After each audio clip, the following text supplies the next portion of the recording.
다양하고 변화무쌍한 대입 정보를 한 발 빠르게 알려드리는 입시 톡톡 시간. 여러분의 길잡이 김기준 기자입니다. 정부가 프라임 사업 등 이공계에 대한 지원을 이어가고 있는 가운데 이공계 인기가 높아지면서 덩달아 과학 탐구를 선택하는 수험생도 늘고 있는 상황인데요. 따라서 오늘은 과학 탐구를 선택하는 수험생 수의 변화, 그리고 이와 같은 상황이 대입에 어떤 영향을 미칠지 알아보는 시간을 갖겠습니다. 2005학년도 첫 선택형 수능 이후 2017학년도 수능까지 탐구 영역 응시 현황을 분석한 결과 2017학년도 수능 과학 탐구 응시자 비율은 45.1%로 역대 최고를 기록했는데요. 이는 2016학년도 수능 41.1%보다 4% 증가한 수치이고 가장 낮았던 2010학년도 수능 33.6%와 비교하면 무려 11.5%나 대폭 상승한 결과입니다. 남녀로 구분한 수치도 살펴볼까요? 남학생 중 과탐 응시자 비율은 2015학년도 수능에서 50.3%를 찍었는데 처음으로 50%를 넘은 이후 2016학년도 50.3%, 2017학년도 56.1%로 상승했고요. 이공계 진학을 꺼리던 여학생 동안 2016학년도 수능에서 처음으로 30%를 넘어선 뒤 2017학년도에는 33.7%로 상승한 결과를 보였습니다. 반면 인문계열로 사탐 응시자 비율은 2017학년도 수능에서 53.7%로 가장 낮았는데요. 가장 높았던 2010학년도 수능 때와 비교하면 5.7% 감소했습니다. 실업계열 직업탐구 응시자 비율도 2017학년도 수능 때 1.2%로 가장 낮았는데요. 역시 가장 높았던 2010학년도 수능 때와 비교하면 5.7% 감소했습니다. 전체적인 흐름으로 보아 과학탐구 선택 비율 증가 현상은 올해도 지속될 것이란 전망이 우세한데요. 지난해 고2 학생들이 응시한 11월 전국 연합학력평가에서 과학탐구 선택이 46.5%, 사회탐구 선택이 51.5%, 직업탐구가 2%로 나타났듯이 자연계열 강세 현상이 계속될 거란 현상이 나오고 있습니다.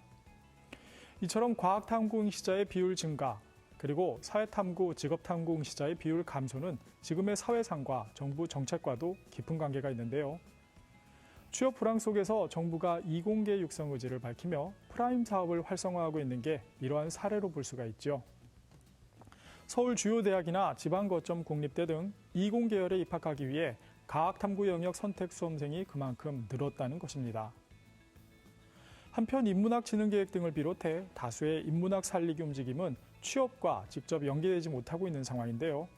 하물며 대학가에서는 인문학 졸업생들이 소프트웨어 코딩을 배우는 등 취업난으로 인한 이공계 이동 현상도 나타나고 있습니다. 자, 그렇다면 탐구 선택 비중의 변화가 대입에서 어떤 영향을 가져올까요? 우선 과학탐구 지원자 증가로 인해 정시 전형에서는 자연계열 합격선이 상승할 것 같고요. 반면 인문계는 종전보다 합격선이 정체 또는 일부 하락하는 추세를 보일 텐데요.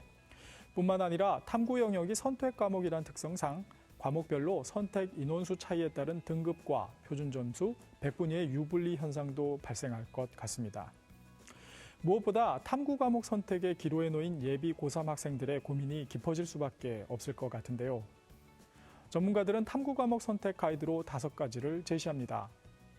첫째, 학교에서 배우는 과목을 선택할 것. 두 번째, 자신의 성향을 고려해 흥미있는 과목을 선택할 것. 세 번째, 지원 희망 대학의 탐구 반영 방법을 확인하고 집중 학습할 것. 네 번째, 상대적으로 많은 학생들이 응시하는 과목을 선택할 것. 그리고 마지막으로 중간 과정에서 탐구 과목을 변경해선 안 된다는 겁니다. 이와 같이 과목 선택이 이루어졌다면 학습에 들어가야겠죠. 새 학기 들어가는 3월부터 여름방학 전까지는 내신을 대비하며 교과 개념 복습에 매진해야겠고요.